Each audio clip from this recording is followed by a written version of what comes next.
Israel बहुत ही शक्तिशाली देश है। इसका कहना है कि दुश्मनों को इतना मार मारेंगे ना कि दुश्मन हमारी ओर देखने की हिम्मत नहीं करेगा। ये अरब वाले, सऊदी अरब वाले लुंगी में मुंह देगा सब, अगर एक बार खांस दिया था यहाँ पर, इतने खतरनाक है। और इनको पता है इजराइल को कि मुसलमान आपस में लड़ जाएंगे सर, सिया सुन्नी वहाबी पता नहीं क्या 25 को तो होता है, सभी सब अपने में लड़ के मर जाएगा सर। तो इजराइल कहता है ना, एक काम करो पहले ईरान को टपका देते हैं, तो ये सब इजराइल का साथ दे देते हैं। सऊदी अरब वगैरह सब कहते मारो इसको। जिस दिन ईरान मरेगा ना उस दिन ये सऊदी अरब को भी नहीं छोड़ेगा। तो अभी इजराइल एक बहुत शक्तिशाली देश है। भारत का इजराइल से बहुत अच्छा संबंध है। बेंजामिन नेतन्याहू यहाँ पे जो थे, इनका भारत से बहुत अच्छा संबंध है। अच्छा है भाई, हम लोग को अपने देश से मतलब है, बाकी मारो कटो लोग ससुरो, हमको क्या मतलब है।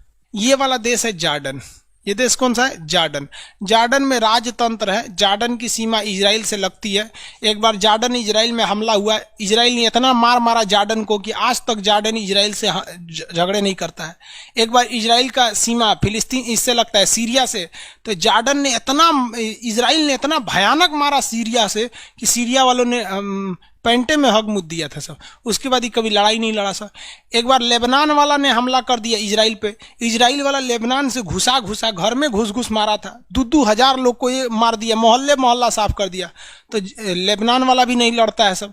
एक बार मिस्र वाला झगड़ा किया था, तो मिस्र वाला को इतना मारा कि मिस्र वाला भी भाग गया। डरे सऊदी अरब वाला पहन के लुंगी भाग गया, कहा हमसे नहीं लड़ेंगे हम यहाँ पे। भाई इनकी में किसी की औकात नहीं है कि ये इजराइल से लड़ सकते हैं, लेकिन इनके अंदर गुस्सा और बीख इतना भयानक है कि अगर आप इनके सामने या इंडिया में किसी के सामने जो मुस्लिम लोग हैं, अगर आपने इजराइल की तारीफ कर दिया, आपसे झगड़ा हो जाएगा।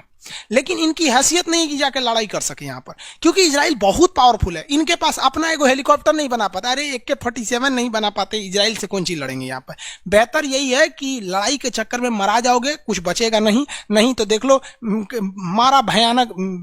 लेबनान मरिए गए, सीरिया चल गए, जॉर्डन चल गए, मिस्र चल गए, कोई फायदा नहीं लड़ उड़ के। मान लो कि भैया 70% पे इजराइल है, मान्यता दे दो, 30% पे आप उस पर आ जाओ। नहीं, अगर नहीं मानना है तो देखो भाई, 50% पर पहले इजराइल था और 50% पर फिलिस्तीन था। तो इन लोगों को लगा कि हम इजराइल को भगा देंगे, उससे थोड़ा मार के आज काल लिया, 70% पर कब्जा कर लिया। 70% इजराइल हो गया, 30% फिलिस्तीन हो गया है। तो अब ये लोग कहते हैं कि ना 50% सही है। तो इजराइल कहता है चोट्टा कहीं का, जब 50% था तो तुम हमको 0 पे लाना चाहता था। हम मार धार के कब्जा किए हैं 70%, अब कॉम्प्रोमाइज करना है तो कहो कि 70% पे इजराइल है और 30% पे फिलिस्तीन है। तो ये लोग कहते हैं कि ना इजराइल जो है वो 0% पे। अरे ससुरा तो नहीं, तोरा 0 के चक्कर में ना एक दिन फिलिस्तीन 0 हो जाएगा। यहाँ पर उन लोग को कुछ आता जाता है नहीं, फिलिस्तीन वालों को। एक हो रॉकेट मारता है ऐसा हमास वाला, अरे भैया रॉकेट मारता है। दुनिया का सबसे खतरनाक मोसाद यहाँ की सीक्रेट एजेंसी है, ये सब बहुत खतरनाक होता है सर। यूएस इजराइल से लड़ सकता है क्या? अमेरिका आराम से लड़ सकता है। इजराइल के पास सबसे बड़ी खराबी क्या है कि उसका एरिया छोटा है। अगर बहुत शक्तिशाली देश आके इसे चारों ओर से घेर लेंगे तो मार देंगे सब। ये देखिए, अमेरिका, ब्रिटेन, फ्रांस, रूस, चाइना, यही सब इस पे भारी पड़ेंगे। नहीं तो ये तो किसी को नहीं छोड़ेगा, एकदम भयानक है, किसी को नहीं छोड़ेगा। अब सोचिए ना, भारत को हथियार की जरूरत तो पड़ती है तो यहाँ से खरीदता है, इतना टेक्नोलॉजी इसके पास है। इजराइल एक ऐसा देश है जिसके 90 लाख लोग रहते हैं और हर लोगों को अपना, जब वो इंटरमीडिएट की पढ़ाई 10+2 खत्म करते हैं, 10+2 की पढ़ाई खत्म करते हैं, तो उन्हें 2 साल के लिए सेना में ट्रेनिंग लेनी पड़ती है। सेना का हर एक हिस्सा को ट्रेनिंग लेना पड़ता है। हम लोग जब 10+2 पास किए थे, मतलब पढ़ते थे, तो हम लोग NCC किए, NCC। और NCC में आर्मी अटैचमेंट का काम, हर तरह का बंदूक चला लेते हैं। आप कहिएगा ग्रेनेड फेंकने के लिए, फेंक देगा आदमी। आप AK-47 दीजिए, हम चला देंगे। SLR दीजिए, चला देंगे। 303 दीजिए, चला देंगे। LMG दीजिए, MMG नहीं चला पाएगा, LMG चला देगा आदमी। समझ में आ गया? तो पुलिस वाला 303 तो कोनो काम का बंदूक नहीं है, और आराम से आदमी चला देगा।